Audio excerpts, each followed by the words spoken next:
thank you for your very illuminating lecture. There are two questions I wanted to ask you.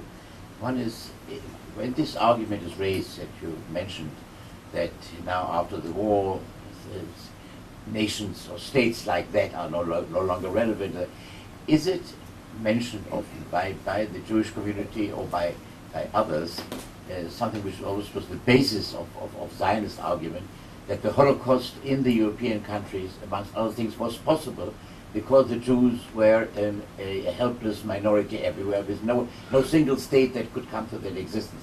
I mean, that's something that we very often mention.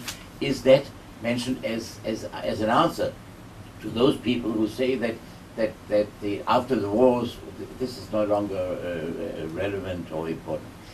And the second question is, you mentioned first that the main criticism against us is what happens in Gaza, you know, what happens with all the elements there, and then the question of settlements.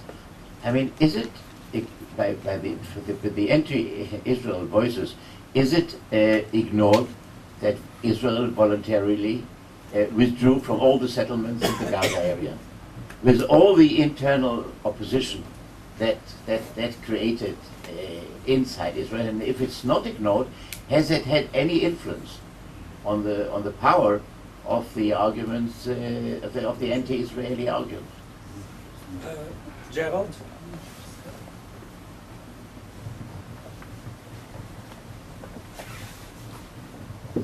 Last week we had Ken Stein speaking here, and he obviously spent a lot of time. He spent a lot of time talking about Jimmy Carter, of course, and all the errors and the symptoms in the Carter book. We won't get to the question of how much anti-Semitism plays a role. We also linked the Carter book with the Walt Mearsheimer and similar types of publications and the impacts. I don't think Ken used exactly the same term, but the result was, the bottom line was, you can't beat something with nothing. And in the war for ideas, the battle for ideas on the campuses, he made the strong point that we have to, the Walt Mearsheimer book is very likely to be a textbook. And we're going to have a whole generation of students who are already conditioned to buy some of the arguments. And the only way that's going to be defeated is by a similar detailed, not just single publication, but approach that goes to the details, doesn't dismiss them and say they're anti-Semites, but goes through and shows all the things that are wrong with the book and all the things they leave out and everything else. And the question is, and Ken Stein's got his own operation in Emory, and people are doing some things, but in fact, from everything that I know, and Shlomo and other people may have different views, but maybe reinforced, in terms of teaching about Israel on American campuses, there's a real drought. It's been neglected for a very long time.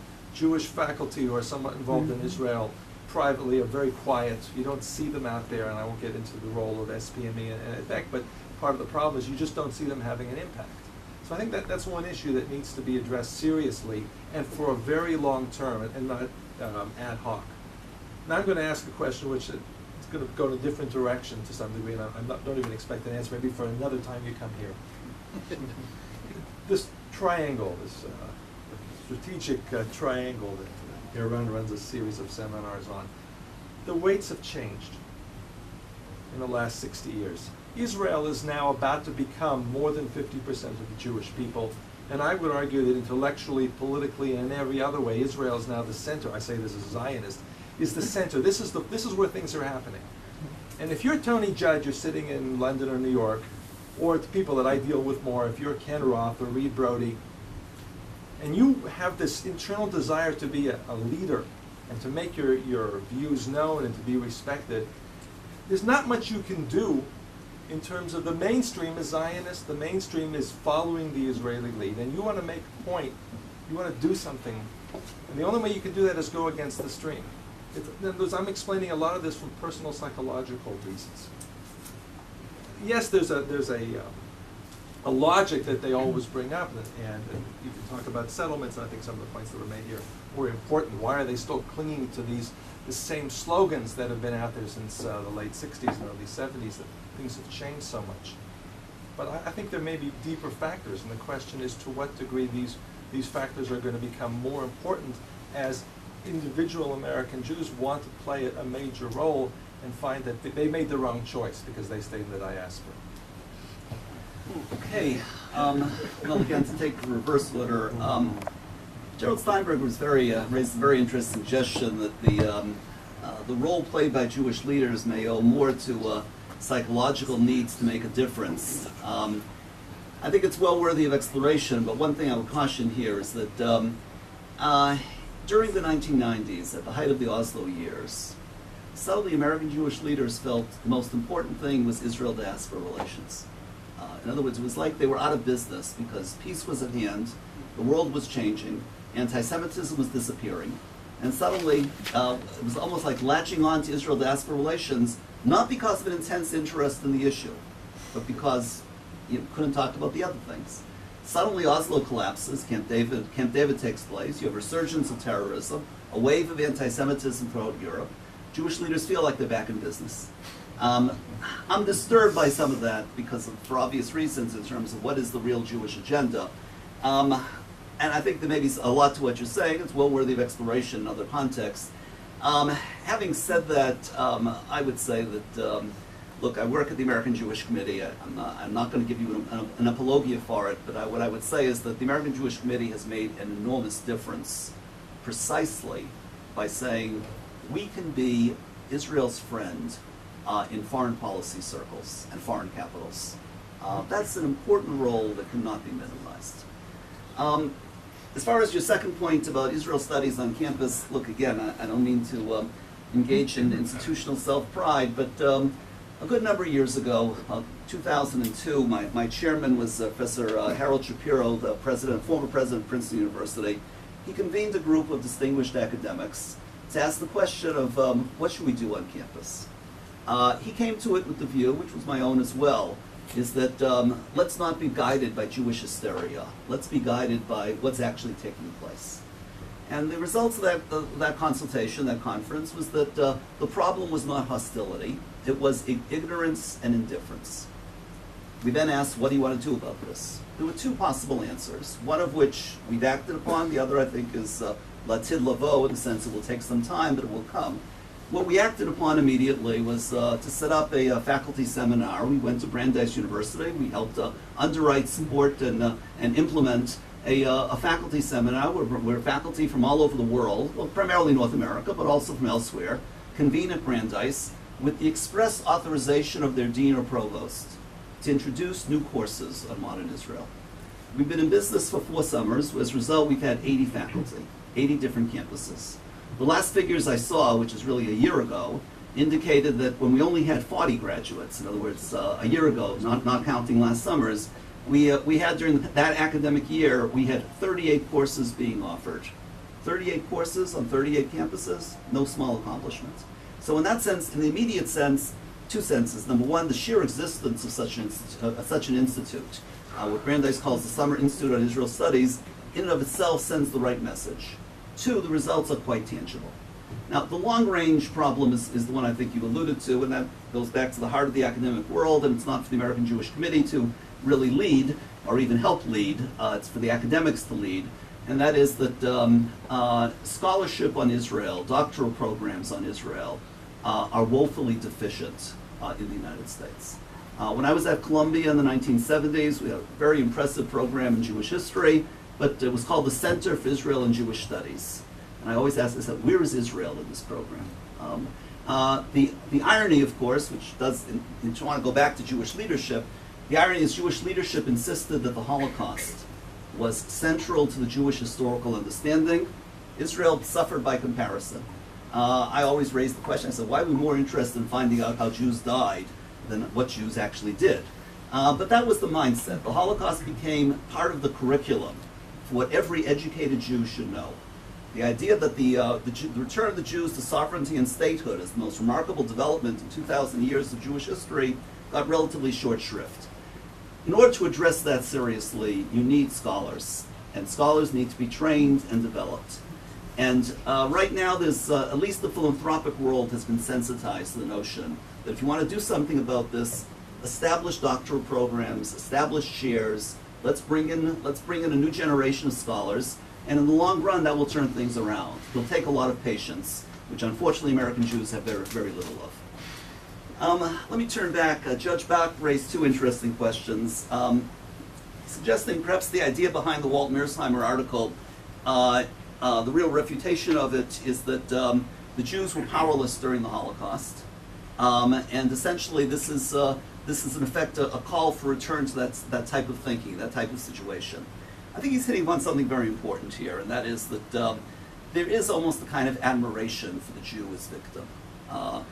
In my memory, the time this came very, very close to home was the Gulf War, the first Gulf War. There was suddenly a wave of sympathy for Israel, not because of anything Israel was doing, because what Israel was not doing. It goes back a little to an ancient Christian theme of loving the Jew as victim, resenting the Jew as powerful.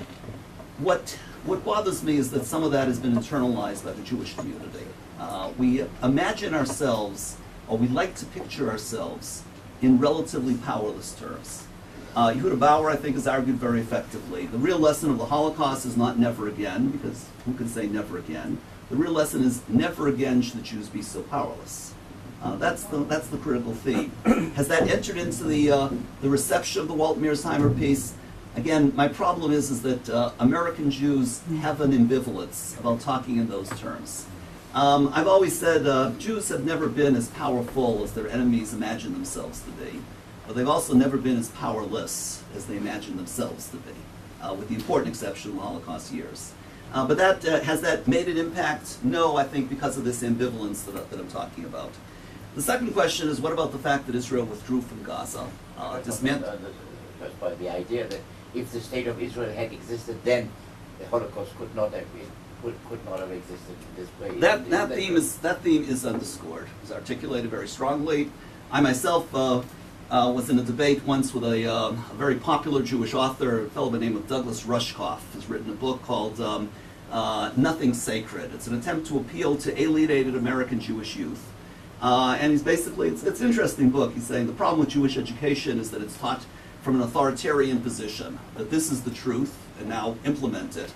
So in that respect, it's a very iconoclastic book about Jewish education, some of which I happen to welcome for different reasons.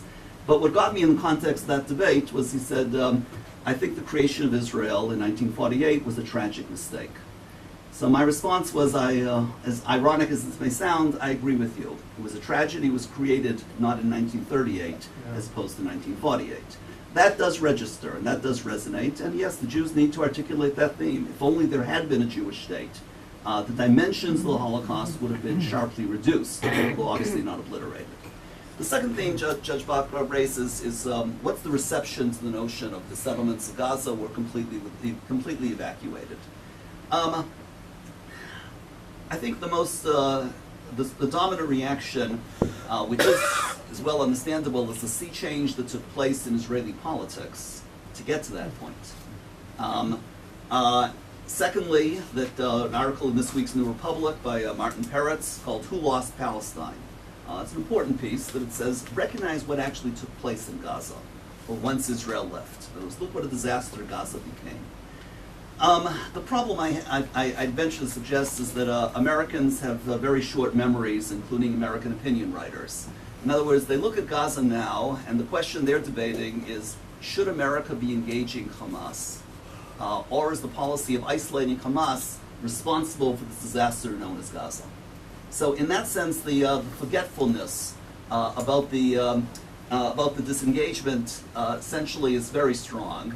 And the real focus is on, is America correct in continuing a Bush policy of isolating Hamas rather than engaging Hamas? And that's really where the debate is taking place. The issue of what this meant for Israel to do this, the immediate answer is that look what happened right after Gaza. I think it was called the Amana settlements or outposts. Was that what they were referred to? No, that's the legacy that the minute you tried to extend this to the West Bank, everything broke loose. And the concern is basically Gaza was 9,000, the West Bank is 250,000, and therefore there's concern about the settlements in the West Bank that you didn't find, notwithstanding the Gaza disengagement. Howard Weissman pays me the compliment of actually having read an article, which I guess I should simply take the compliment and run. Two very quick comments. Number one is that if I didn't raise some of the issues in that article that I've raised today, bear in mind the Jewish Week is very good to me, but they also give me only 800 words. So in that respect, by definition, I limited myself. But more importantly, I did say in the lecture today, maybe I didn't develop it at full length as I might have in the article, is that the reason there is no Palestinian state today is not about Israeli policy. There are the reasons for it. Number one, you could have had a Palestinian state back in 1947. But you certainly could have had one in 2000. And yes, that point will continue to be underscored. As far as the Iraq War is concerned, there my thinking has, I'm afraid, has undergone a shift. And that is that the opposition to the Iraq War has grown immensely in the last few months. When I wrote that article, which was only about 6 months ago, I think, my concern was that what damage America would be doing to itself and its interests by withdrawing from Iraq. My concern today is face the reality of American society concerning the Iraq War. So in that sense, if I erred much more today as seeing the Iraq War as being much more of a problem, yeah, American public opinion has shifted, I think, very sharply in the last 6 months. Now look, General Marshall put it very well, by the way, back in 1948, when he attended that meeting at which he argued against the creation of Israel, or recognition of the creation of Israel. His point was he resents the presence of the political element in the room. What he meant was Clark Clifford, political advisor to the president. He said, this is a subject for policy. It's not a subject for politics. In principle, he's quite right, but you can't dismiss public opinion when it comes to politics. Last round, Edward Cohen, Dr. Sara Sun, Dr. Shalom Friedman. Edward? I thought we might cancel this last round because of the time. How do we just for a second? The mic.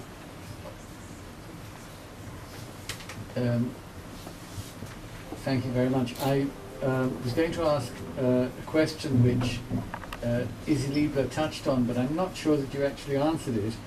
Does the anti-Zionism of some American Jews, Tony Judd, Tony Kushner, Finkelstein, Chomsky, and to name but a few, give credibility and legitimacy to non-Jewish anti-Zionists? Sarah?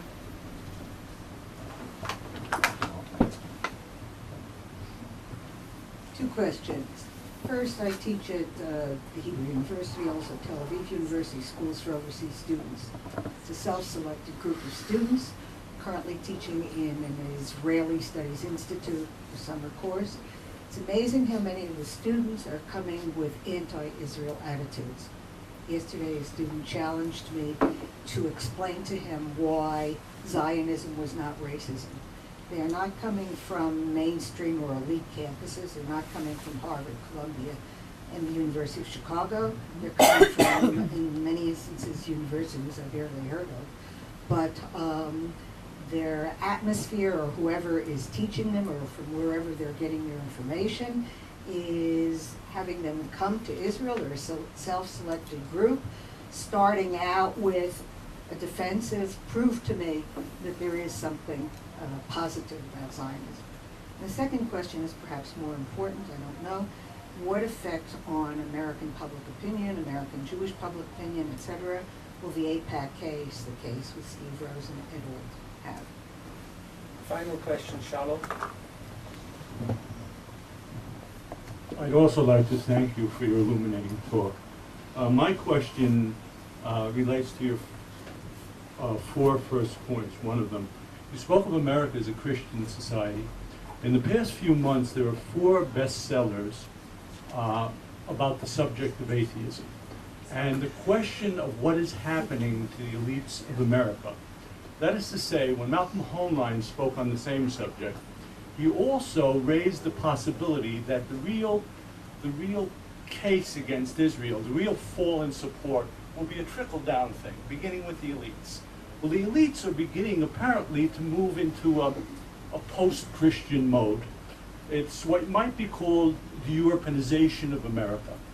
That, I think, is a threat which, coming with all of these things together, can bring a terrible turning point for us. Okay, first of all, many thanks for all the questions. They give me a wonderful opportunity to develop certain things, and also I've learned a good deal from some of them as well. The last set of issues about religion and elites and the Europeization of America, clearly that's where Tony Judd's heart is. If you read his book Post-War, which is not at all an anti-Zionist tract, Israel plays virtually no role in it, but it's about his real admiration for a post-war Europe, for reasons that I have a lot of trouble understanding, obviously, but yes, is that taking place? Judd rarely represents that. How central is that, or how? What's the long-range future of that? Religion is a very divisive force. When the Europeans have developed their consensus about America, precisely they say, America is religious, we're not, therefore we know what's wrong with America. Now, to what extent does that spill over in terms of American academic elites? Clearly, there is a revulsion from those aspects of religion that are either intellectually unsophisticated, on the one hand, or give some level of credibility to violence on the other hand, like the anti-abortion movement, for example. So in that sense, when American intellectuals raise this banner up of look what damage religion is causing, they're resting their case on those two principles.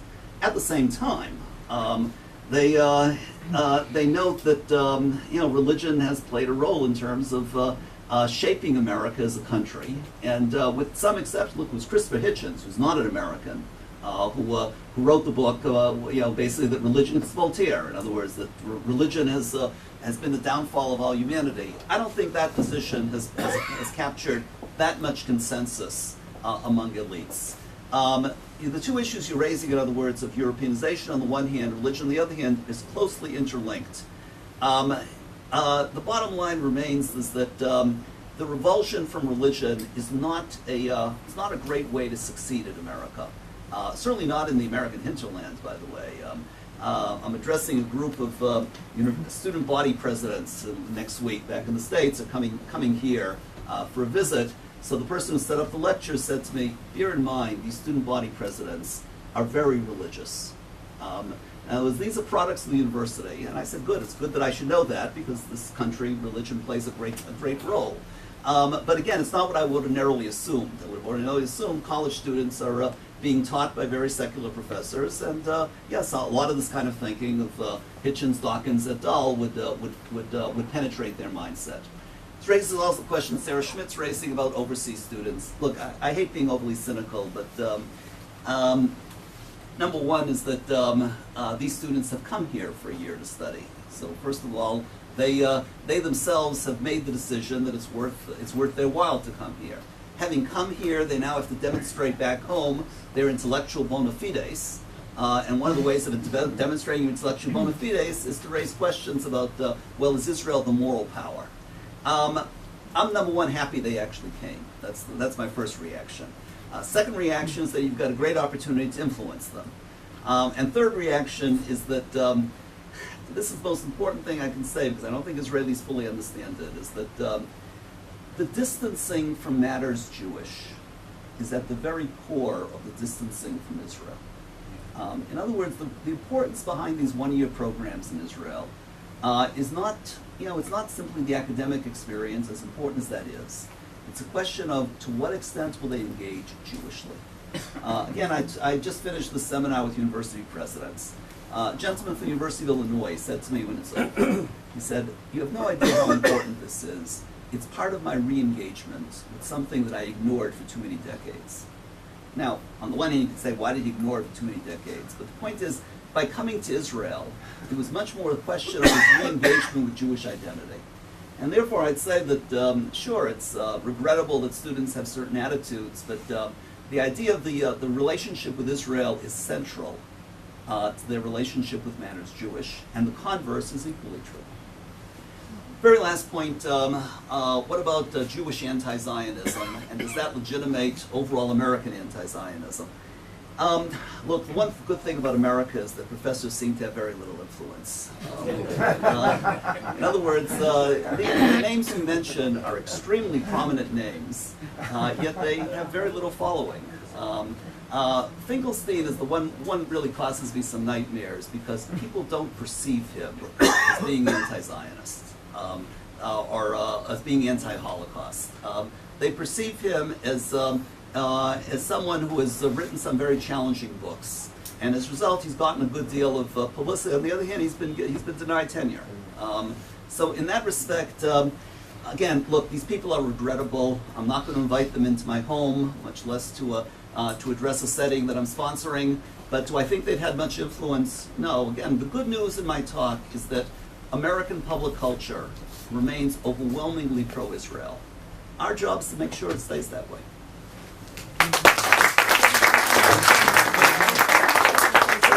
Steve, thank you really very, very much.